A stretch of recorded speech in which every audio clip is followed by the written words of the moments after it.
News 24 पर मैं हूं डॉक्टर स्वाति महेश्वरी और आज का कोरोना बुलेटिन। भारत में अब कोरोना वायरस संक्रमण का नया रिकॉर्ड कायम हो गया है। पिछले 24 घंटे में 6,654 से ज़्यादा मामले सामने आए हैं। ऐसे में भारत में अब लगभग 1,25,000 लोग संक्रमित हो चुके हैं और 3,720 लोगों की मृत्यु भी हो चुकी है। एक तरफ जहां संक्रमण के मामले बढ़ते जा रहे हैं भारत में, वहीं ठीक होने वालों का दर भी बढ़ रहा है। ये एक अच्छी बात है और अब 51,000 से ज़्यादा लोग हैं जो ठीक होकर वापस अपने घर भी जा चुके हैं। एक तरफ जहां महाराष्ट्र से सबसे ज़्यादा मामले सामने आते हैं हर दिन, उसी तरह से अब दिल्ली में भी संक्रमण के मामले जो है वो काफ़ी रफ्तार पकड़ ली है उन्होंने और तेज़ हो गया है यहाँ पर दिल्ली में मामला। और दिल्ली में अब पिछले 24 घंटे में 591 नए मामले सामने आए हैं, तो अब 13,000 का आंकड़ा जो है दिल्ली ने भी पार कर लिया है। ऐसे में काफ़ी चिंता का सबब बना हुआ है दिल्ली में। और दिल्ली में खास तौर से पिछले 24 घंटे के अंदर ही 14 नए हॉटस्पॉट्स ऐड हुए हैं, तो अब टोटल दिल्ली में 92 हॉटस्पॉट्स हो गए हैं, यानी कि संक्रमण यहाँ तेज़ी से फैल रहा है। इधर जो हमारा स्वास्थ्य मंत्रालय है उसने एक हाइड्रोक्सीक्लोरोक्विन को लेकर नई एडवाइजरी भी जारी की है, जहाँ उन्होंने बोला है कि इस दवा को न केवल वो लोग लेंगे जिनके घर में कोरोना वायरस संक्रमण निकला है, उसके अलावा जो इस तरह के हमारे हेल्थ केयर वर्कर्स हैं जिनमें कोई लक्षण नहीं है, और यहाँ तक कि जो पैरामिलिट्री स्टाफ है, जो पुलिसकर्मी हैं, जो इस तरह के कंटेनमेंट जोन में काम कर रहे हैं, उनको भी अब बोला गया है, हिदायत दी गई है कि वो लोग हाइड्रोक्सीक्लोरोक्विन को एहतियात के तौर पर शुरू कर दें। खास तौर से उन्होंने बोला है कि जो कैंटोनमेंट एरिया है उसमें जो तैनात कर्मचारी हैं, पुलिसकर्मी हैं, कोरोना संबंधित जो गतिविधियों में शामिल कर्मचारी हैं और जो लैब में काम करने वाले हमारे सभी कर्मचारी हैं, उन सभी को इसका सेवन एहतियात के तौर पे करना शुरू कर देना चाहिए। इस तरह से स्वास्थ्य मंत्रालय ने एक नई एडवाइजरी जारी की है। इधर अगर देखा जाए तो जो आरोग्य सेतु ऐप है, जो कि पहले हमारे जो भी उड़ानें शुरू हो रही है उनके लिए कंपलसरी बोला गया था, उसको अब बोला गया है कि वो कंपलसरी नहीं है। आरोग्य सेतु ऐप नहीं है तो भी आप उड़ान भर सकेंगे, आप ट्रैवल कर सकेंगे। और ये बात भी बोली गई है कि जो स्वस्थ बुजुर्ग हैं वो भी ट्रैवल कर पाएंगे, यानी कि अगर वो एक शहर से दूसरे शहर उड़ान से जाना चाहते हैं, ट्रैवल करना चाहते हैं, तो वो भी उनको भी अलाउड होगा।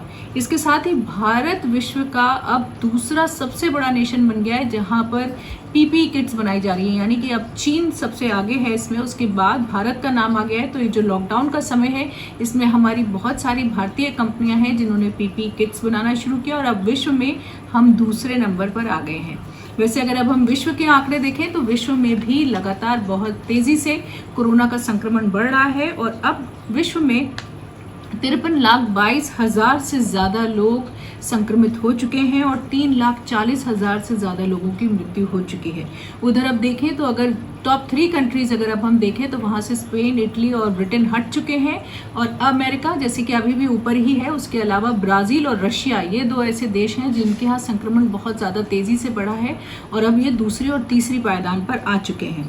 इधर अच्छी खबर एक बांग्लादेश से आई है, जहाँ उनकी एक कंपनी है बेक्सिमको फार्मा, जिन्होंने रेमडेसिविर जो दवा है जिसके ऊपर ट्रायल चल रहा है, FDA ने जिसको अप्रूव भी कर दिया है, और जो अमेरिका की कंपनी है जिलियाड, उसकी ये दवा है, उसका उन्होंने उत्पादन शुरू कर दिया है और सप्लाई करना भी शुरू कर दिया है बांग्लादेश में।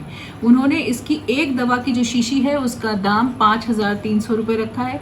प्राइवेट हॉस्पिटल से वो उसका दाम वसूली कर रहे हैं, लेकिन गवर्नमेंट में वो फ्री में ये दवा दे रहे हैं और वहाँ पर इस दवा का प्रचलन शुरू हो गया है, इसको यूज़ किया जा रहा है। और जो भी व्यक्ति बहुत ज़्यादा ग्रसित होता है कोरोना वायरस से, उसे लगभग 6 वायल्स की ज़रूरत पड़ती है। तो इस तरह से बांग्लादेश में इसका उत्पादन शुरू हो चुका है। उधर WHO ने अपील करी है सभी देशों से कि कोविड की जो वैक्सीन है उसको जन समूह के हित के लिए बनाई जाने वाली वस्तु की जो कैटेगरी है, जो श्रेणी है, उसमें इसको रखा जाए। उन्होंने कहा है कि वायरस जो है वो किसी भी देश की सीमाओं को पार करके, उससे कोई वास्ता नहीं है उसका, और वो हर देश को उसने इफेक्ट करा है कोरोना वायरस ने। ऐसे में सभी देशों को इस वक्त आगे बढ़ चढ़ कर आना चाहिए और कोशिश करनी चाहिए कि इसकी वैक्सीन जल्दी से जल्दी तैयार हो जाए। जैसे पहले भी मीजल्स और पोलियो के लिए विश्व के सभी देशों ने एक दूसरे के साथ साझेदारी करी थी, हाथ मिलाया था, वैसे ही उन्होंने बोला है ये वक्त है जब सारे देशों को एकजुट होकर के इसकी वैक्सीन बनाने के लिए पूरी कोशिश करनी चाहिए। उधर वैक्सीन के पहलू पे भी एक और अच्छी खबर आई है। जो ऑक्सफोर्ड में ट्रायल चल रहा है जेनर इंस्टीट्यूट में वैक्सीन का, उन्होंने जहां बंदरों के ऊपर बहुत अच्छा रिजल्ट नहीं देखा, वहां उन्होंने लेकिन मनुष्यों का फेज 1 ट्रायल कंप्लीट कर लिया है। उससे उन्हें अच्छे नतीजे भी मिले हैं और इसकी वजह से अब वहां पर फेज 2 ट्रायल वो स्टार्ट करने जा रहे हैं। तो अब वो उसमें 10,000 लोग लेंगे। आने वाला जो अब ट्रायल है, पहले उन्होंने 1,000 लोगों पे किया था, अब 10,000 लोग लेंगे। और पहले उन्होंने 55 साल से कम उम्र के लोग लिए थे फेज 1 ट्रायल में, लेकिन फेज 2 ट्रायल में वो उससे ज़्यादा उम्र के लोगों को भी इंक्लूड कर रहे हैं। और इस तरह से 10,000 लोगों के ऊपर ये ट्रायल अब शुरू हो गया है। और आप सभी जानते हैं कि ये एक ऐसी वैक्सीन है जिससे बहुत ज़्यादा उम्मीद लगाई जा रही है। तो अब उनका मानना है कि जून के अंत तक इसका फेज 2 ट्रायल पूरा हो जाएगा और जुलाई में इसका फेज 3 ट्रायल भी शुरू हो जाएगा। तो आज के लिए इतना ही। न्यूज़ 24 की तरफ से नमस्कार।